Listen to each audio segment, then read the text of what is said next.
verso de número 6. Podemos? Amém. Assim já não são mais dois, mas uma só carne. Portanto, o que Deus ajuntou, não separe o homem. Vamos ler todos juntos? No 3. 1, 2, 3. Assim. Não. Para ensaio, a gente está muito ruim ainda. Para o ensaio. Mesmo a tradução sendo diferente. Começar junto dá para todo mundo começar. Amém? Então vamos lá. Mateus 19, 6. 1, 2, 3.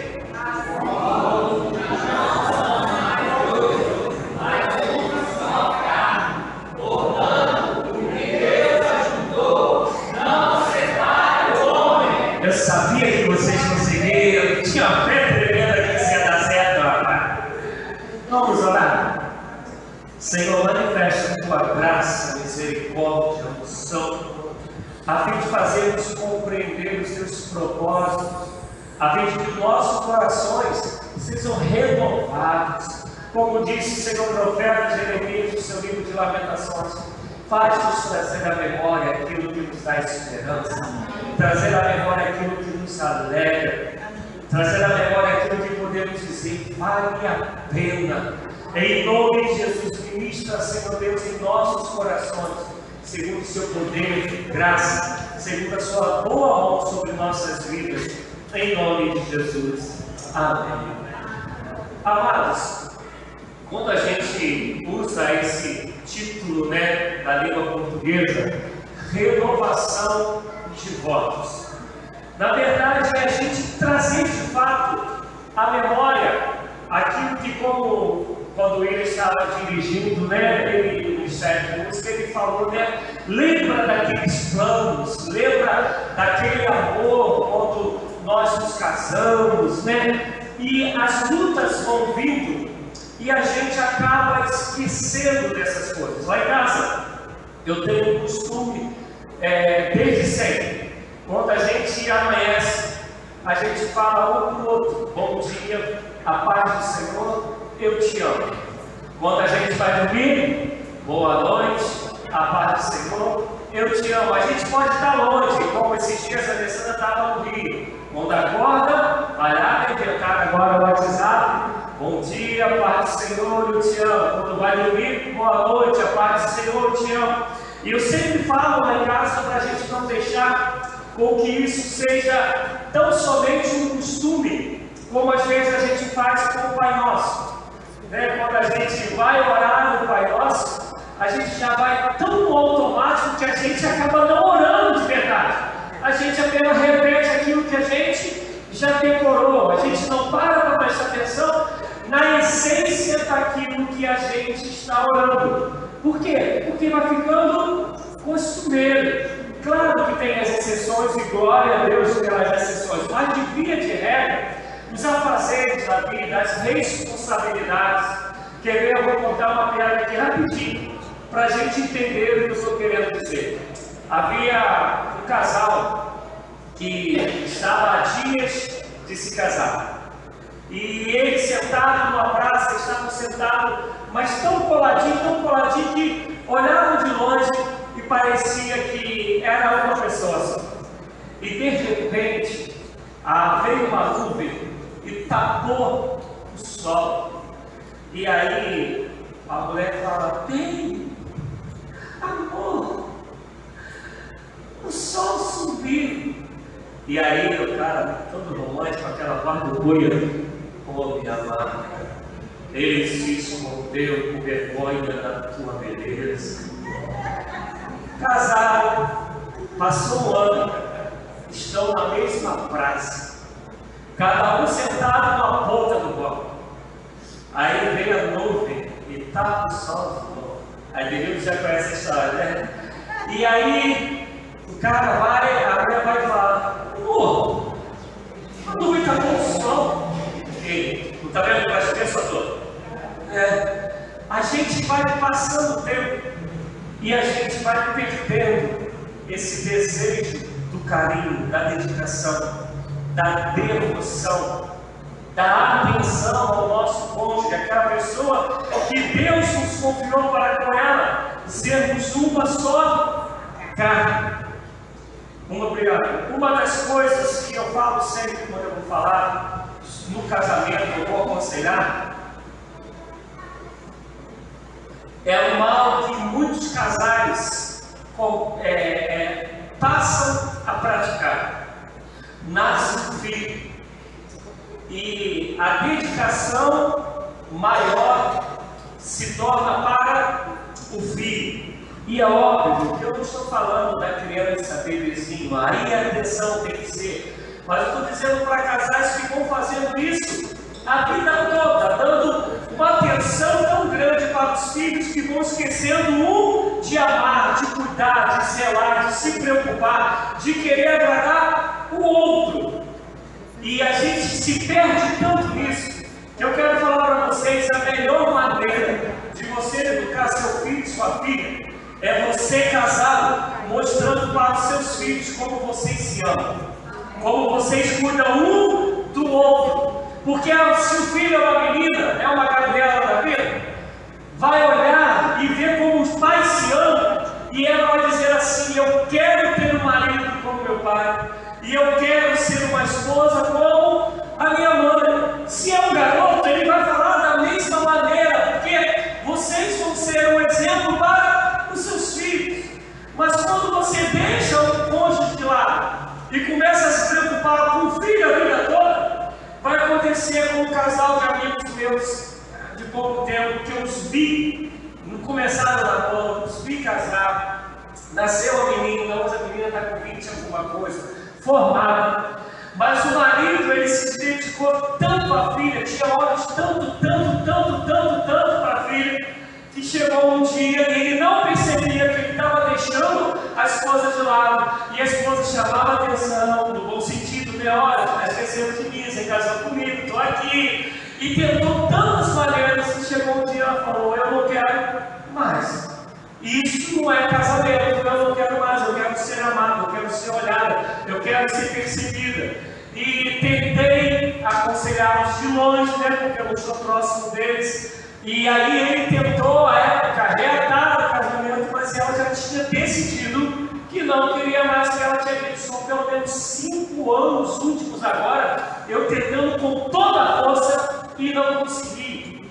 Porque quando a Bíblia vai falar que seremos, eu e a Alessandra, uma só carne, depois ele vai dizer: agora crescei-vos e multiplicar e ocupar esse mundão todo. Os filhos, eles são, vai dizer o Salmo 127, são herança. Eles não são uma só carne. Uma só carne é homem e mulher. Por isso, quando a gente lê aqui em Mateus 19:6, está Jesus ratificando aquilo que Deus disse em Gênesis 2:24. A gente vai lembrar quando cria Adão, e Deus fala: olha, o macaco não dá para ser tua companhia, o elefante muito menos, o hipopótamo pode ter. Então Deus olhou e falou: não é bom que o homem esteja só. E aí fala que vai fazer uma disjuntora, uma para estar junto a ela. E aí faz ele ficar nocauteado, da costela dele tira uma costelinha e faz a mulher. E aí ele olha para ela e fala: tu és osso do meu osso, ou dependendo da tradução, ossos dos meus ossos. E aí vem essa passagem que a gente vai encontrar em Mateus e encontra de novo em Efésios. Paulo, quando ele vai dizer em Efésios 5:18, seja cheio do Espírito Santo. Quando for entrar no capítulo 6, ele vai começar a falar também que homem e mulher são uma só carne. Porque eu sou uma só carne com a Alessandra. Eu não sou uma só carne com o Tiago. Eu não sou uma só carne com a Rebeca. O Tiago, um dia, em nome de Jesus, vai encontrar a namoradinha que vai virar noiva, que vai virar esposa, para ser uma só carne com ele e a Rebeca da mesma maneira. E assim é o projeto de Deus para um negócio chamado casamento. E aqui eu faço questão de falar, entre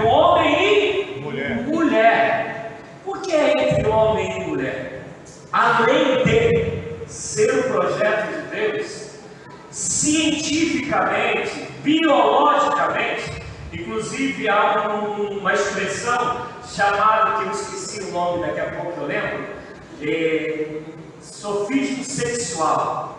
Isso que isso quer dizer?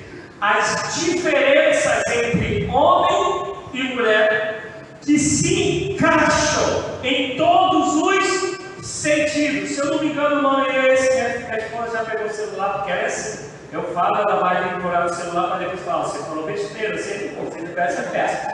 Aí, o que isso quer dizer? Normalmente, nós vamos olhar, o homem é mais forte do que a mulher. Normalmente, a mulher gosta mais de ouvir.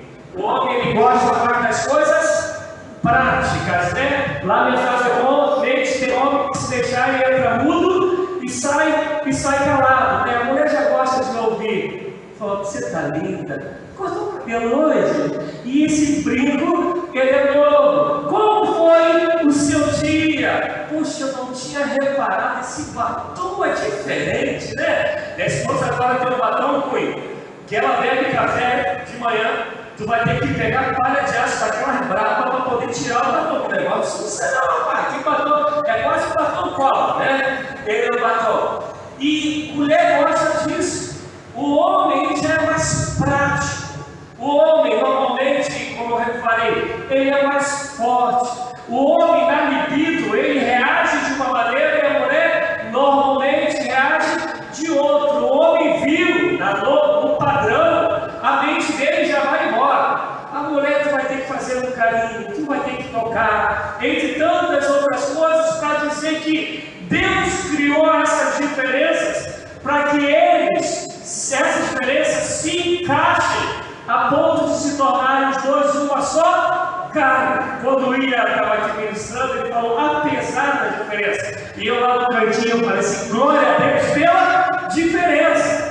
Porque são essas diferenças que fazem, que permitem essa junção de nos tornarmos um. Vou dar um exemplo prático, que eu sei que vocês já entenderam, então vou dar só um exemplo. A Alessandra, agora não, mas como o Tiago, né, nasceu com problema de saúde, que um dia a gente vai contar tudo aqui para vocês nas pregações. Tiago, a gente tinha aquela parte que eu gravo, aquela bancada que divide cozinha ali onde a gente come, tudo ali de remédio, e a gente tinha um armário tudo de remédio. Paula, a Alessandra conseguia falar o nome de cada um, conseguia falar o nome genérico de cada um, e falar o horário que tinha que usar cada um. Gente, eu estou falando de muito remédio, não é pouco remédio. Tiago, né? Tiago passa uma hora, ela fala, ó, pega tal e toma de tal e tal hora, que é assim. Se melhorar, você passa a fazer assim. Se piorar, você passa a fazer assim. E aí, como que eu consigo? Tiago passa mal. O que eu faço? O que eu tenho que fazer agora? Agora, a praticidade de resolver as coisas, é o dinheiro que faltou, é algo que precisa fazer para poder ter o atendimento, o que for, já não é tanto dela, já é mais comigo. Aquilo do vapt-vupt já é comigo, porque Deus nos criou assim, para que haja uma junção e os dois se tornem uma só carne. O grande problema é que com o passar do tempo, parece que a gente não vive mais para completar o outro.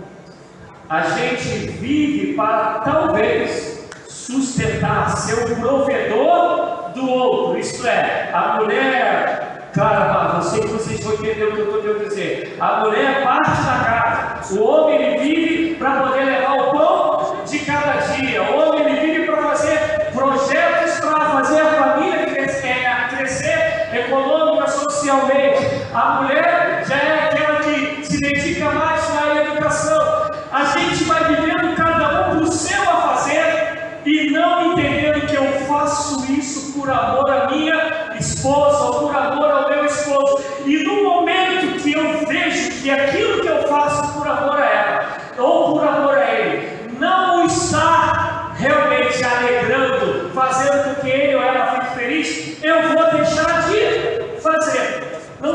é difícil entender, mas eu vou dar uma explicação. Quando eu era policial militar, eu tinha 5 seguranças. 5. Eu estava construindo a Alessandra trabalhava 3 turnos direto. Eu estava construindo uma casa que o meu quarto ele tinha 5 por 4, com o meu banheiro 4 por 2. Eu estava de patins dentro do meu quarto. O quarto da minha casa era enorme, gigantesco. Só que eu dormia 1 a 2 noites por semana. Eu quase não via minha esposa. Quem já viu aquele filme, Feitiço de Áquila?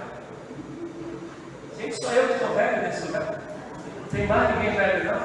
Feitiço de Áquila era quando, eu só não lembro mais quem virava o quê.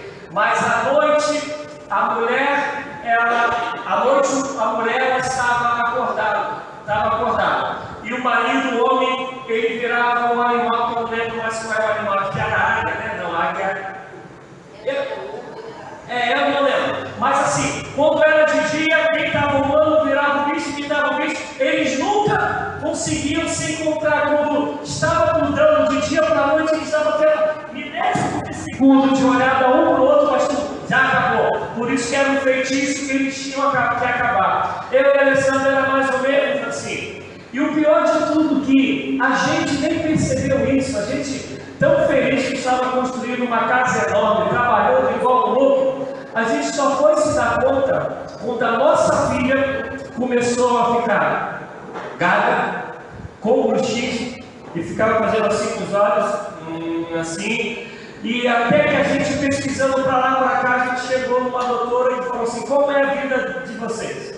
Aí eu contei a minha vida, a gente descobriu que ela tinha mais isso quando eu estava em casa, e a doutora falou: isso é emocional, passe a ficar em casa, que isso vai acabar. E eu ganhava, gente, um dinheirinho assim, bacana, trabalhava igual louco, ganhava um dinheirinho bacana, eu deixei tudo para poder estar em casa com a minha esposa e com a minha filha. Porque às vezes a gente acha que o ter substitui o ser, e nunca. Não tem nada mais precioso do teu cônjuge do que a tua presença, do que o teu carinho, do que você poder dizer eu te amo, para levar um cafezinho de vez em quando. Eu vou contar uma aqui rapidinho para vocês e vou pular para outro ponto. Não, Alessandra, eu queria namorada, pode ficar tranquilo. Eu, lá em casa, tem umas coisas que eu que sou meio a mulher. Eu que lembro data de aniversário, data de tudo. Normalmente eu sou mais carinhoso do que a minha esposa, né? Lá em casa a gente tem algumas coisas que a gente troca, né? Mas isso é cristão, gente. A gente é assim.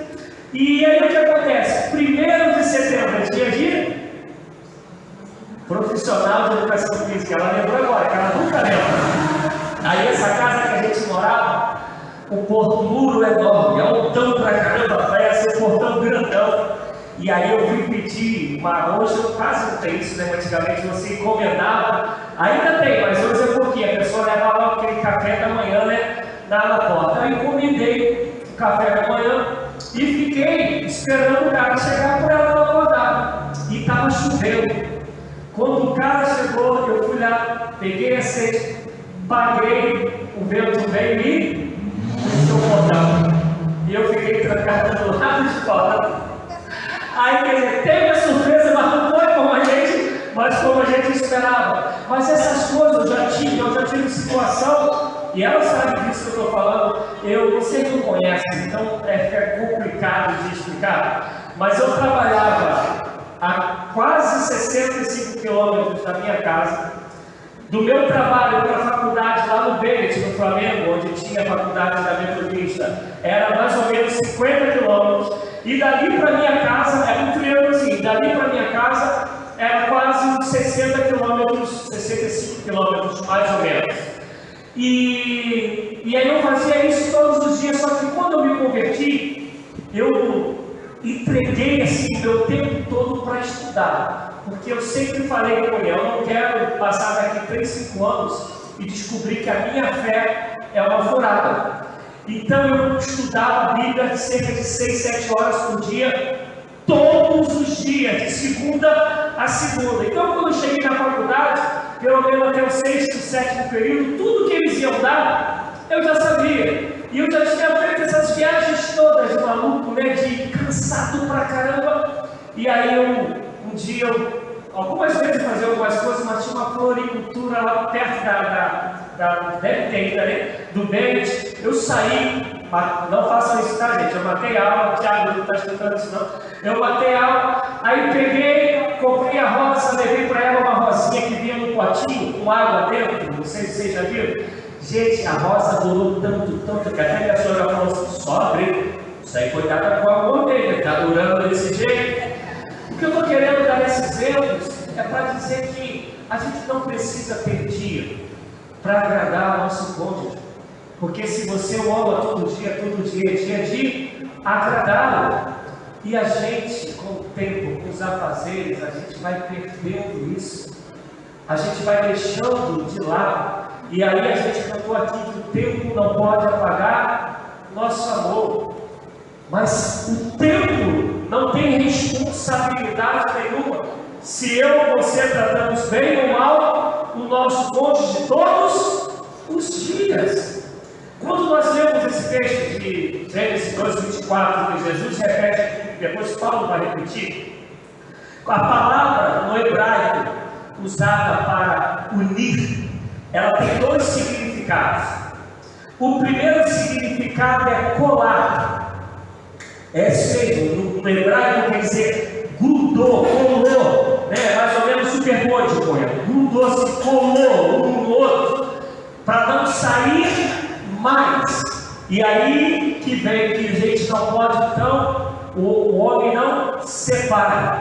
O outro significado, que é o que eu particularmente mais gosto, é de você conquistar e seguir conquistando. Preste atenção, quando está escrito lá, unir-se, está dizendo conquistar e seguir conquistando. Quem já viu o filme, que para mim é um dos melhores filmes nessa área de filme romântico, até porque que é romântico e é comédia, como se fosse da primeira vez. Vocês não entendem esse nome, misericórdia e graça? Ada Sandra, e como é que eu sempre esqueço o nome dela. Ela tem um problema que ela sofreu um acidente, então ela só tem uma memória de 24 horas. Quando ela dorme, ela esquece e volta no dia do acidente. E eu vou contar o problema de vocês, que o filme é velho pra caramba dessa. E aí o Adam Sandler, quando descobre isso, todos os dias ele tem que conquistá-la, porque ele a conquista hoje, aí ela dorme, chega no outro dia, ela não sabe quem ele é, como se ela nunca o tivesse visto. E todos os dias ele luta para conquistá-la. E lá em Gênesis está escrito que a gente tem que conquistar e prosseguir conquistando. Aleluia. Você sabia, Rita, que você não é mulher com quem Isaías se casou? E não estou falando fisicamente não. Eu estou falando, você não é a pessoa com a qual ele casou, nem ele é a pessoa com a qual você casou. Porque nós mudamos todos os dias. Os sábios mudam para melhor, os tolos pior. Mas nós mudamos todos os dias. Você não vai dormir hoje sendo a mesma pessoa que você acordou. Você aprendeu coisas novas, você teve experiências novas.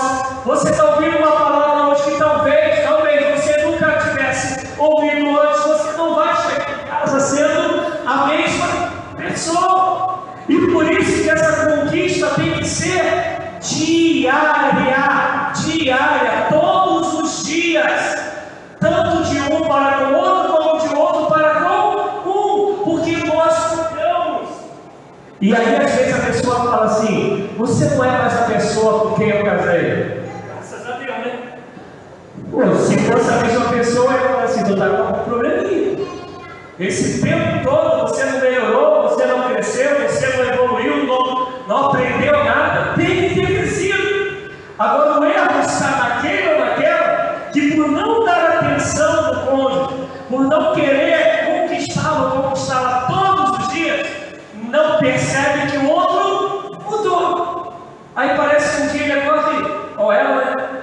Mas você não era assim. Quando eu casei, a Alessandra já ouviu dizer isso 500 vezes. Mas eu, quando eu casei, eu não tomava banho quente. A minha vida toda eu fui tomando banho frio, né? Eu venho de uma casa eu morava numa casa de barro, então não dava para as coisas elétricas, senão dava curto, e eu sofro de sinusite. Então eu só tomava banho frio. E aí, mas casei, e a Alessandra só tomava banho quente. Então tá ouvindo aí, Thiago. Aí eu queria namorar lá no chuveiro. Tá no nariz, mas assim, para a senhora não ouvir isso. Aí eu queria namorar lá no banheiro. E a água, gente, quando eu falo quente, não é morna não.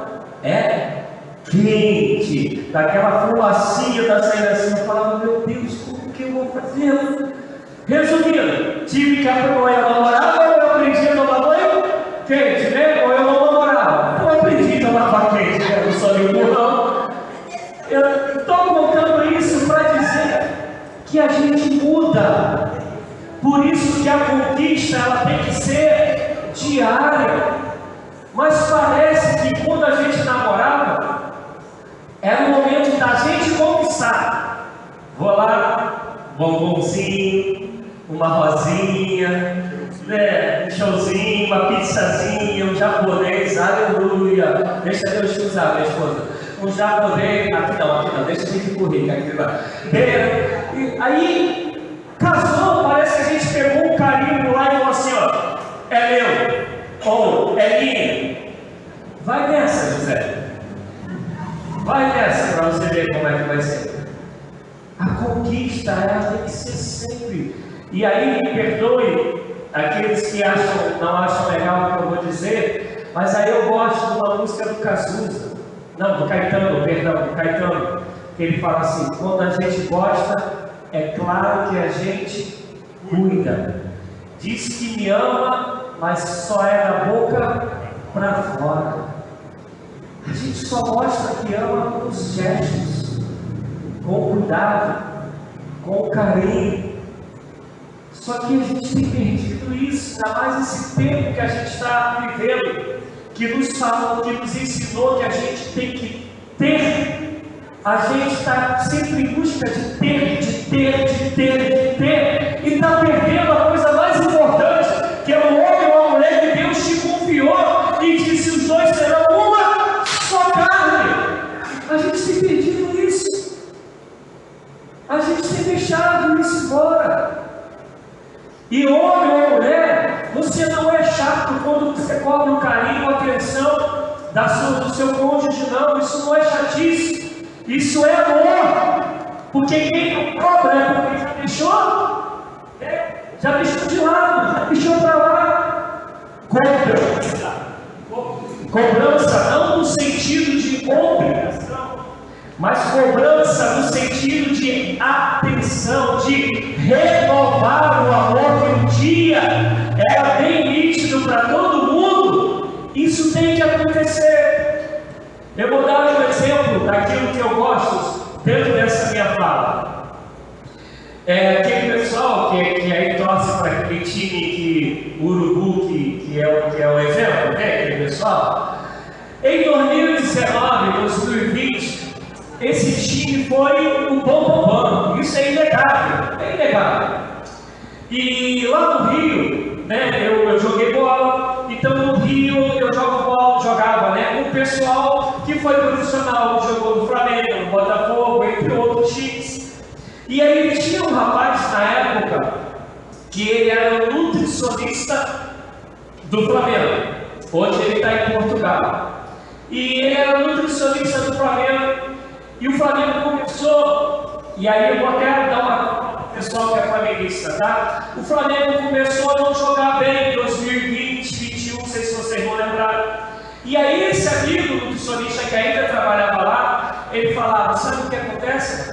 Depois que eles ganharam tudo, eles chegam no campo, no treino, e não querem treinar, não querem correr. E aí ele foi dando o nome, inclusive, de alguns jogadores, como falava assim: estou com o rei na barriga, não preciso fazer mais nada. E o Jorge Jesus, né, que o pessoal pede aí tanto, ficava gritando com os caras não queriam nada. quem aí é flamenguista de verdade, vai lembrar que perto de Jorge Jesus ir embora, ele sempre foi um cara ativo na beira de campo, ele ficava paradão, porque ele já estava cansado de gritar com os caras. Quando veio a proposta de lá para fora, a primeira coisa que ele fez, meteu o pé, porque ele não ia ficar gritando com aquele que não queria ouvir, não queria dar atenção, mas quando ele gritava, era para poder fazer os caras continuarem no auge, continuarem bem. Então ele não cobrava dos caras porque eles estavam com raiva dos caras. Eles cobravam dos caras para os caras poderem dar aquilo que eles podiam dar, que era o melhor enquanto jogador. Então quando eu cobro da Alessandra por amor ao nosso casamento, eu não estou fazendo nada de errado. Eu estou errado quando eu cobro dela para falar que ela está errada. Estou conseguindo me entender, gente? Uma coisa é a cobrança para acusar, para apontar o erro. Outra coisa é a cobrança para dizer: a gente precisa se amar de novo. A gente precisa trazer à memória aquilo que nos dá esperança. A gente precisa renovar esse amor, renovar o fogo da paixão. E falando do fogo da paixão, a ciência, a parte da psicologia, ela comprova. Escutem que eu vou falar para vocês. É claro que vai ter casos de problemas de saúde, vai ter casos que está numa fase que não é tão bacana, mas eu estou falando de maneira geral, tá bem? A psicologia hoje ela comprova que quanto mais relações sexuais o cônjuge tem, mais eles se tornam um. Isso é psicologia que diz. Que eu não vou entrar aqui no detalhe, mas vai dizer que toda substância que tanto o nosso corpo como a nossa mente ela libera e vai fazendo com que cada vez mais o homem e a mulher queiram estar próximos, queiram estar juntos, queiram ser cada vez mais amigos. E aí eu lembro, quando eu falo isso, de um apresentador que foi também vereador, eu acho, chamado Wagner Monte. Não sei quantos aqui conheceram, né? O Wagner Monte, ele de vez em quando no programa dele, ele falava assim: o cara não dá atenção nenhuma mais na esposa em casa, mas pega uma condução, botar no carro, quer que ficar buzinando e mexendo para outra mulher, e em casa ele não comparece. Wagner Monte falava isso direto. Você não vai conseguir ficar tendo prazer, desejo, atração pelo seu cônjuge se você não pratica isso. Eu sei que vocês estão me olhando espantado, tá, gente? Mas a gente está falando de renovação de votos. Quem pratica esporte aqui desde novo? Ou quem já praticou? Desde novo, Guilherme e Thiago levantaram a mão. Desde ontem, né? Eu vou pegar assim um exemplo que as boas línguas já me contaram, né? Que Denildes mata há 348 anos antes de Cristo, né? Quando ela bota uma foto lá. Denildes, se você ficar 3, 4 anos sem malhar, e você for malhar, e alguém que está começando a malhar naquele dia, depois de 3, 4 anos que você ficou parado, você vai ter um desenvolvimento melhor do que aquela pessoa, porque o teu corpo tem um negócio chamado memória muscular. Cada vez que a gente pratica mais qualquer coisa, cada vez mais o nosso cérebro tem aquilo como natural, como normal.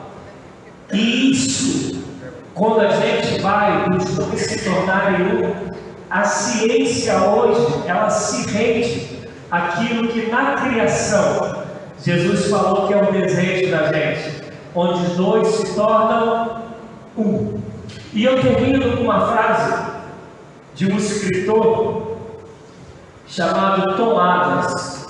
Eu não sei se ele era pastor também ou não, mas escritor, não sei que ele era, que ele disse o seguinte: da mesma maneira que de um Adão Deus fez dois, Deus pega dois, Adão e Eva, para fazer ele ser um. Esse é o propósito de Deus para a gente, enquanto marido e mulher. Para a gente, enquanto casamento. É claro que eu poderia falar aqui a noite toda, falando sobre matrimônio.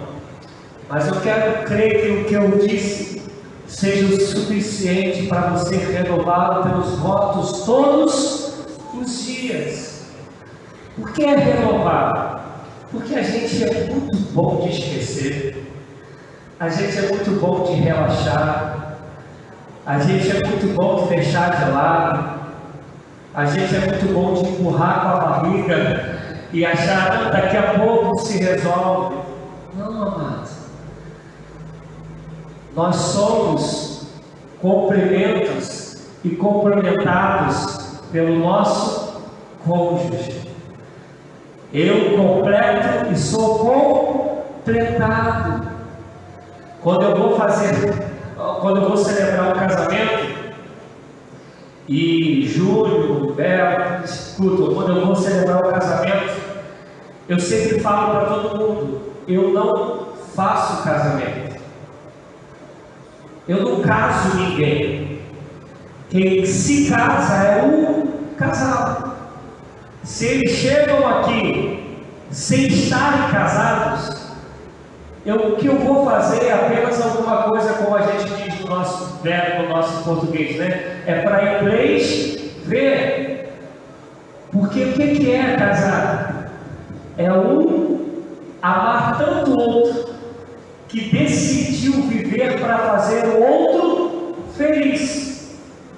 Essa história de que eu casei para ser feliz, isso não é amor, isso é interesse. Você está preocupado consigo mesmo. O amor se preocupa com a pessoa amada.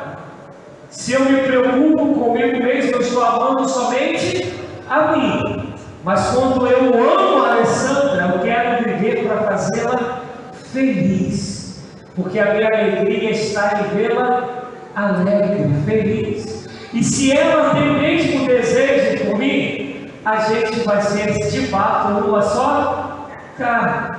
Agora, se o casamento não foi casamento, se eu caso para ser e não para fazer, daqui a pouco vem as lutas, daqui a pouco vem as dificuldades, e o que acontece? Acabou. Mas acabou o casamento? Não, gente. Acabou o casamento. Acabou o ajuntamento de escovas. Porque casamento mesmo é isso. Um quer fazer o outro feliz e se sente feliz na felicidade de realizar a alegria da pessoa amada. Amém? Que o Senhor nos abençoe em nome de Jesus.